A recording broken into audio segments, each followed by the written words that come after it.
আপনারা যে ধ্বংসস্তূপটিকে দেখছেন না, সেটি কোনো এক সময় মসজিদ ছিল, কিন্তু কিছু লোকের নিজেদের বড় ভেবে জেনোসাইড কর্মকাণ্ড আর উস্কানিমূলক কর্মকাণ্ডের জন্য এটা সম্পূর্ণ ধ্বংসস্তূপে পরিণত হয়েছে আজ।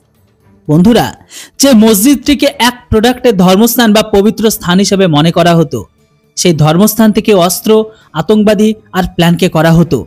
এমনকি এই মসজিদ থেকে সেনাদের মারার ধমকি পর্যন্ত যেত।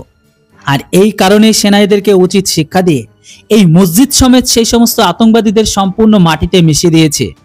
অনেক বড় একটা খবর, চলুন এটিকে বিস্তারিত জানার চেষ্টা করি।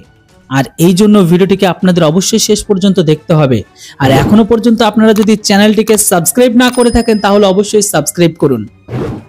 আসলে বন্ধুরা, এখানে কথা হচ্ছে ইসরায়েলের ডিফেন্স ফোর্সেসের, যারা হামাস আতঙ্কবাদীদের সেই শিক্ষা দিয়েছে, যারা এটাকে সারা জীবন মনে রাখবে। আর আমি তো বলবো, ইসরায়েলের সেনার পাল্টা রিটালিয়েশন ভারতেরও সেম কাজ করা উচিত, যেন আমাদের নিকর্মপড়শী দেশগুলো তারাও শুধরে যায়। রিপোর্ট অনুসারে ইসরায়েল একটি মসজিদকে উড়িয়ে দিয়েছে, যেটির নাম ছিল আনসার মসজিদ, যেটি ফিলিস্তিনের কবজায় থাকা ওয়েস্ট ব্যাংক মজুদ ছিল।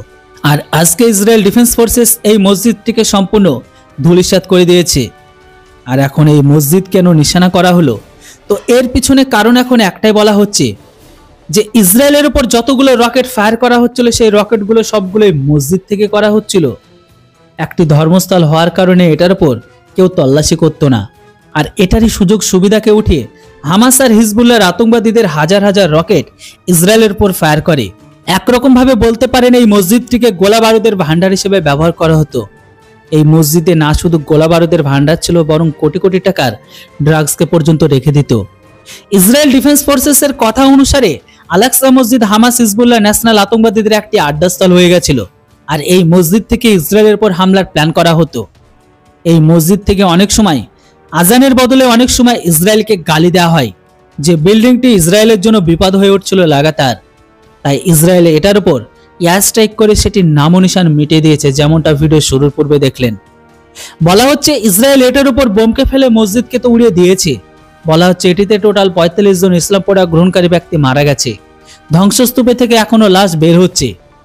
এখন হামাস আতঙ্কবাদীদের ইসরায়েলের দ্বিতীয় স্ট্রাইকের ভয়কে দেখা দিচ্ছে। এখানে শেষ নয়, নেতানিয়াহু এটা পর্যন্ত বলে দিয়েছে যে বা যারা ইসরায়েল বিরোধী আওয়াজকে করবে তাদের সবার হিসাব নেওয়া হবে। আর যে বা যারা ইসরায়েলের খিলাফ হামলার প্ল্যানিংকে করবে তাদের অবস্থায় এই আল-আকসার মসজিদের মতোই করা হবে। বন্ধুরা, দেখলে বুঝতে পারবেন যে ইসরায়েল র্যাপিড অ্যাকশনের জন্য গোটা বিশ্বে প্রসিদ্ধ। এটা সেই দেশ যারা না কাউকে ভয় পায় আর না ইউএনের মতো মঞ্চের সামনে মাথা ঝোঁকে। এই কারণে একটি ছোট্ট দেশ হওয়ার পরেও, চারিদিকে শত্রুতে ঘেরা থাকার পরেও ইসরায়েল আজকের জন্য সবার উপর ভারী পড়ে, কেননা ইসরায়েল বলার থেকে বেশি করাতে পছন্দ করে। বন্ধুরা, আপনাদের কি মনে হয় না আমাদেরও ইসরায়েলের মডেল অ্যাপ্লাই করা উচিত ইসলাম পড়া গ্রহণকারীদের উপর, যারা দেশে রেখে দেশের সাথে গাদ্দারি করে? এর উপর আপনাদেরও মূল্যবান মতামত অবশ্যই কমেন্ট বক্সে লিখে জানান। Thanks for watching. জয় হিন্দ, বন্দে মাতরম।